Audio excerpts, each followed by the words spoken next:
Hello viewers, हम पढ़ रहे हैं मोटिवेशनल बुक बड़ी सोच का बड़ा जादू। और आज हम इसमें पढ़ रहे हैं इसका पार्ट 4।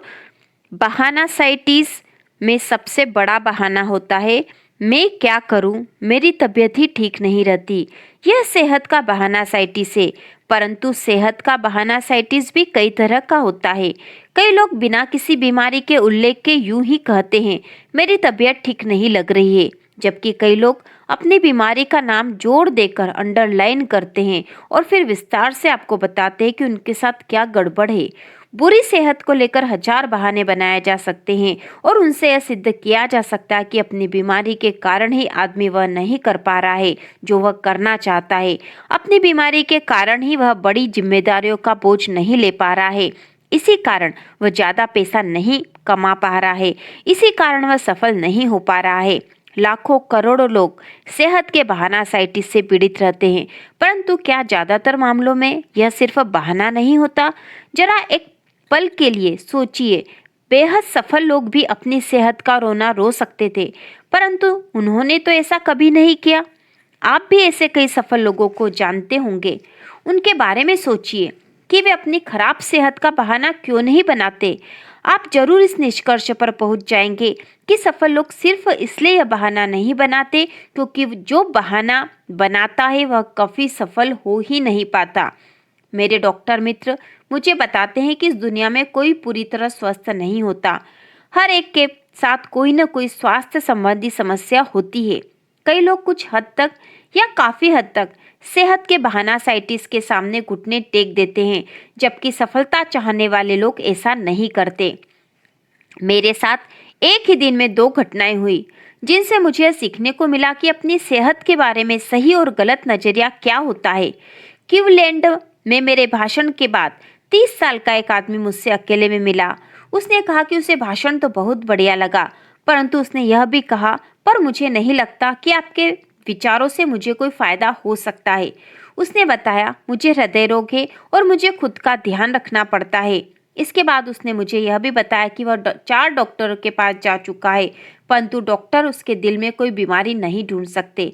उसने मुझसे पूछा कि ऐसी स्थिति में उसे क्या करना चाहिए।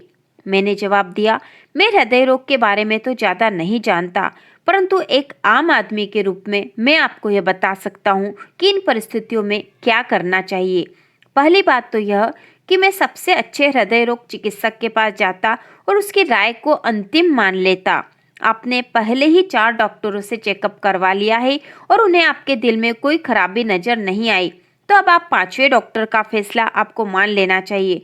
हो सकता है आपके हृदय में कोई रोग नहीं हो और यह सिर्फ आपके मन का वहम हो, परंतु अगर आप इसकी चिंता करेंगे तो एक न एक दिन सचमुच ही आपको हृदय रोग हो जाएगा।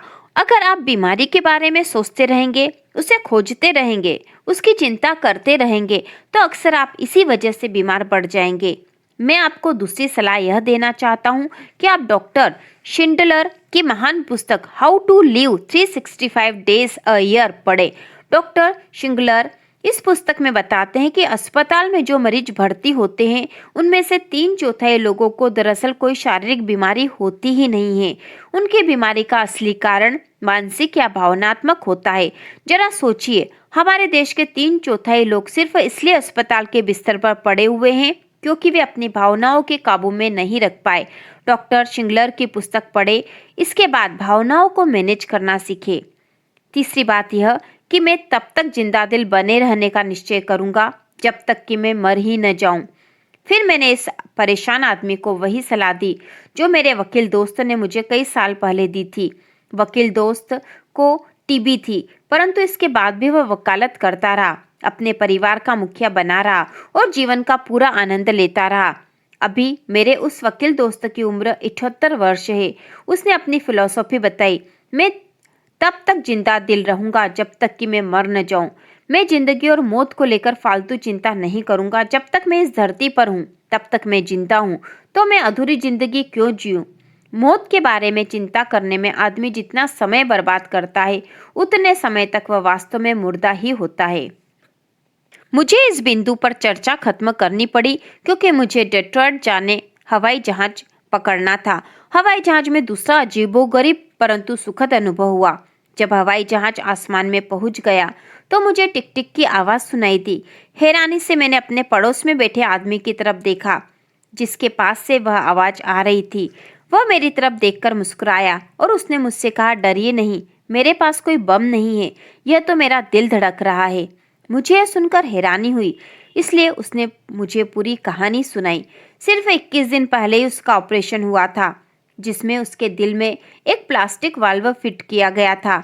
उसने बताया कि टिक टिक की आवाज़ कई महीनों तक आती रहेगी जब तक कि नकली वाल्व पर नया ऊतक नहीं उगाता। मैंने उससे पूछा कि अब वह क्या करने वाला है। अरे, उसने कहा, मेरी बहुत सी योजनाएं हैं। मिनेसोटा पहुंचकर मैं वकालत पढ़ने वाला हूँ। शायद मुझे किसी दिन सरकारी नौकरी भी मिल जाए। डॉक्टरों ने मुझसे कहा है कि मुझे पहले कुछ महीनों तक सावधानी रखनी पड़ेगी, परंतु कुछ महीनों के बाद मेरा दिल बिल्कुल ब्रांड न्यू हो जाएगा। तो ये रहे स्वास्थ्य संबंधी समस्याओं के बारे में दो अलग अलग नजरिए।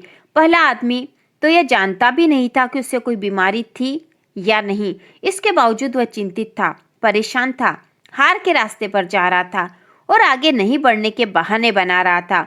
दूसरे आदमी का हाल ही में बहुत बड़ा ऑपरेशन हुआ था, फिर भी वह कुछ नया करने के लिए उत्सुक था, आशावादी था। अपनी सेहत के बारे में दोनों के सोच में कितना बड़ा फर्क था। इसके बाद हम देखने वाले हैं सेहत के बहानासाइटिस से बचने के 4 तरीके। तो शुरू करते हैं। सेहत के बहानासाइटिस से बचाव के सर्वश्रेष्ठ वैक्सीन के 4 डोज हैं। इसमें पहला है, अपनी सेहत के बारे में बात मत करिए। आप किसी बीमारी के बारे में जितनी ज्यादा बात करेंगे, चाहे वह साधारण सी सर्दी ही क्यों न हो, वह बीमारी उतनी ही बिगड़ती जाएगी। बुरी सेहत के बारे में बातें करना कांटों को खाद देने की तरह है। इसके अलावा अपनी सेहत के बारे में बातें करते रहना एक बुरी आदत है।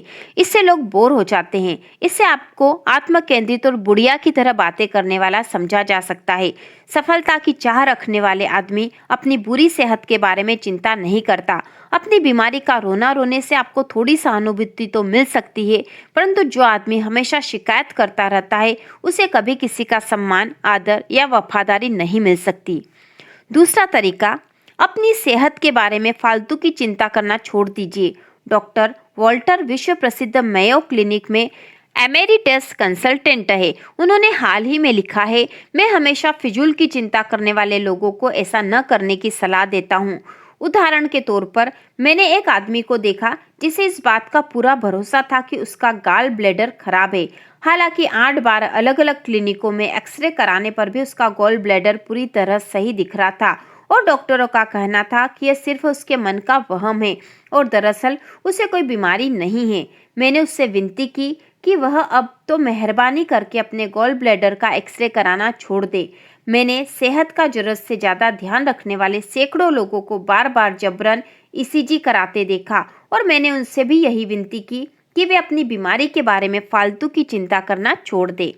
इसके बाद तीसरा उपाय है, आपकी सेहत जैसी भी हो, आपको उसके लिए कृतज्ञ होना चाहिए। एक पुरानी कहावत है, मैं अपने फटे हुए जूतों को लेकर दुखी हो रहा था, परंतु जब मैंने बिना पैरों वाले आदमी को देखा तो मुझे ऊपर वाले से कोई शिकायत नहीं रही। इसके बजाय मैं कृतज्ञ हो चला। इस बात पर शिकायत करने के बजाय कि आपकी सेहत में क्या अच्छा नहीं है, आपको इस बारे में खुश और कृतज्ञ होना चाहिए कि आपकी सेहत में क्या अच्छा है। अगर आप कृतज्ञ होंगे तो आप कई असली बीमारियों से भी बचे रहेंगे। चौथा उपाय है, अपने आप को यह अक्सर याद दिलाएं, जंग लगने से बेहतर है घिस जाना। आपको जीवन मिला है मजे लेने के लिए, इसे बर्बाद मत कीजिए। जिंदगी जीने के बजाय अगर आप चिंता करते रहेंगे तो आप जल्दी ही किसी अस्पताल में भर्ती नजर आएंगे।